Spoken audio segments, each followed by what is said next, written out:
Centurion tanks developed during World War II served the British Army well. The design proved to be effective, and the arrival of the legendary Royal Ordnance L7 cannon allowed the Cent to be in use a full 15 years after it was first accepted into service. Nevertheless, the Centurion was still undergoing trials when the far-sighted British started working on the successor vehicle. After quite a lot of time spent developing the A45 Universal Tank, engineers finally came up with the Conqueror heavy tank, which, by the standards of the 1950s, was already somewhat dated. Obviously, that wasn't the only variant of the Universal Tank that the British had in the works. At some point, there was even a prototype equipped with a pike nose, like on the Soviet IS-3. The Korean War led the British to the conclusion that firepower and crew safety are more important than mobility, even though at first the team behind the project considered making an agile tank somewhat similar to what we'd see later with the Leopard 1. Eventually, a decision was made to sacrifice mobility in favor of better armor. In the end, the most promising design emerged as the FV-4201, a tank that was supposed to have both a powerful armament and great armor. Before accepting it into production, though, the British also decided to test a few features that would later be employed on the Chieftain, on the experimental FV-4202 tank, also known as the 40-ton Centurion. It was 10 tons lighter than regular production Centurions due to the fact that it featured a reclined driver's position. Moreover, the prototype had better armor and reduced height.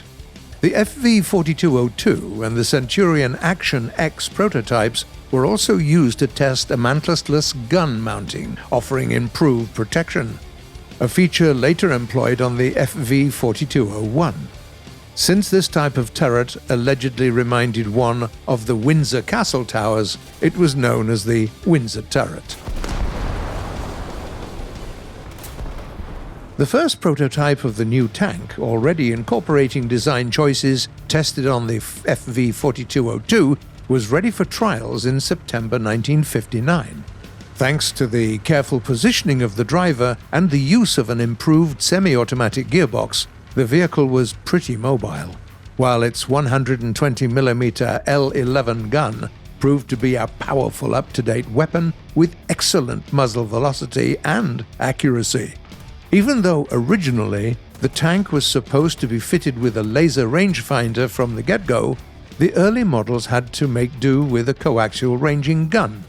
On the other hand, the new vehicle had the best protection among Western MBTs of the time, and as a proper British tank, it also came equipped with tea-making appliances.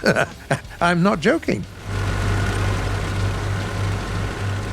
In the early 1960s, the FV-4201 was finally accepted for service as the Chieftain, with the Army starting to receive new tanks en masse in 1966. In the end, the Chieftain was used right up to 1995, naturally with lots of modifications and upgrades throughout the years. It's worth noting that the first production tank of the series, the Chieftain Mark I, was mainly used for training duties, and it was the Mark III, fitted with a modified Commander cupola and an improved transmission, that claimed the title of the first mass-produced Chieftain.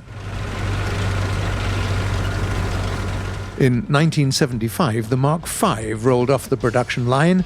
Its main selling point was a new 760 horsepower engine, compared to the original 660 HP model.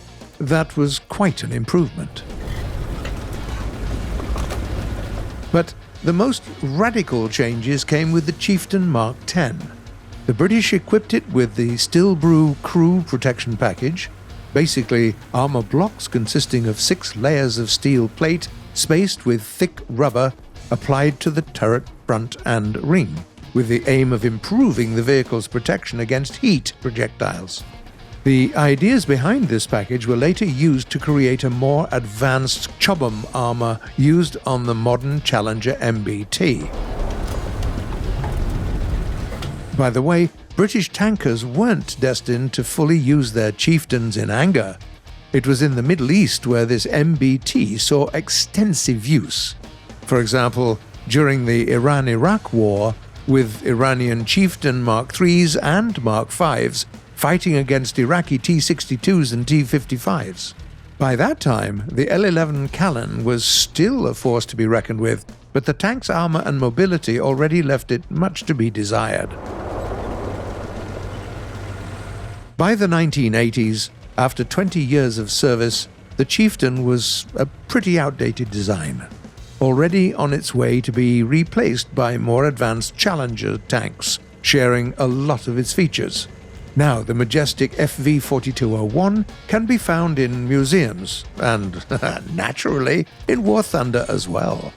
Tell us, please, what is your favorite Chieftain? Tell us in the comments below.